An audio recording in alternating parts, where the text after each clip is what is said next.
За өмнөх хичээлээр бид хэрвээ y тэнцүү модуль дотор x-ээс хасах нь 5 буюу за y-ийн нөгөө талд байгаа илэрхийлэн тэр чигээр модуль дох юм бол ямар болох талаар үзсэн. За тэгвэл энэ хичээлээр бид y тэнцүү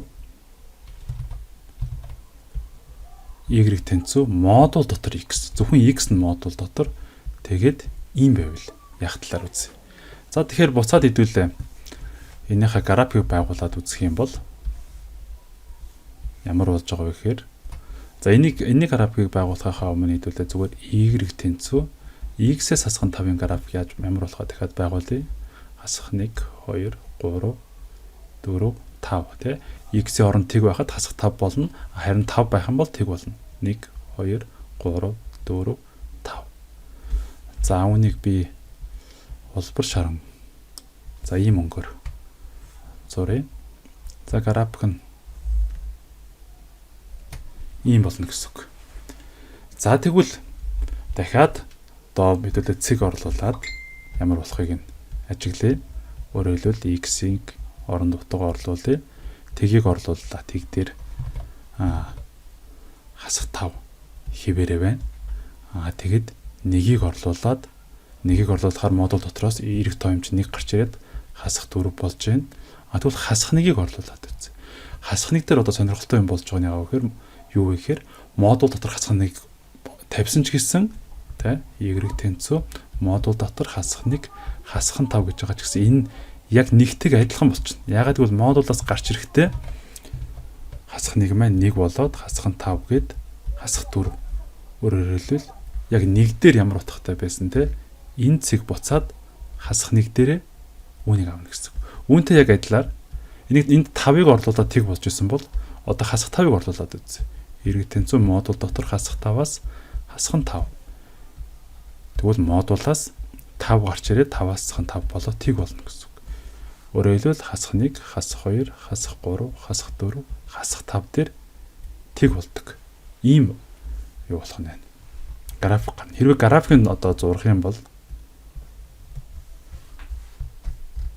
эндээс ахуулаад ингээд дэшээ явдаг. За ийм байна.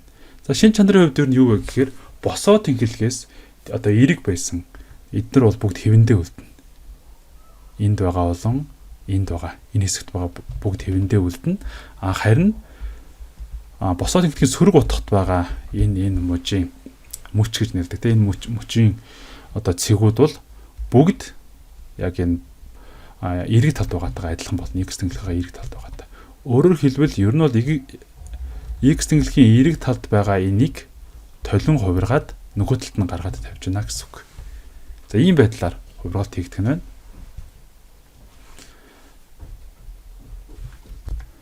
За үүн дээр мөн бас нэг сонирхолтой зураг зурагддаг нь юу вэ гэхээр хэрвээ модуль дотор хасах x нэмэх нь 2 гэсэн одоо ийм за энийг ингээд тусгаарлажээ.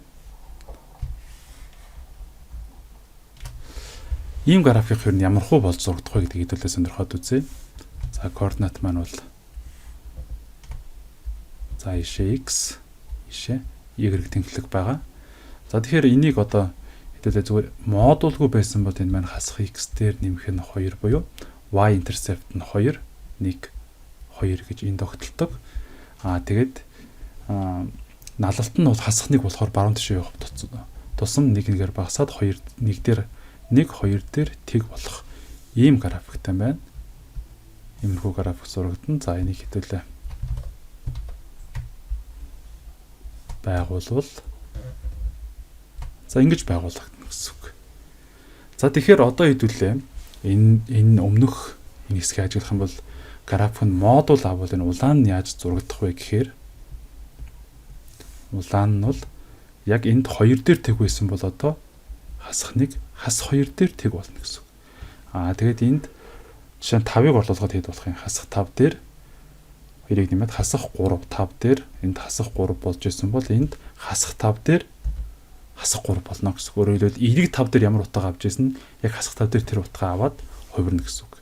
За тэгэхээр модултайг нь би энэ ч за энэ цэнхэр өнгөөр зуръя. Тэгвэл энийг дайрсан ийм За нөгөө тал нь бол хിവэрэ. Гэхдээ яг модултай гэдгийг илэрхийлэх үүднээс дахиад зурвал ийм болно. Тэгэхээр үүний буюу хасах модуль дотор x дээр нэмэх нь 2-ын график ингэж өөрчлөгдөх нэ.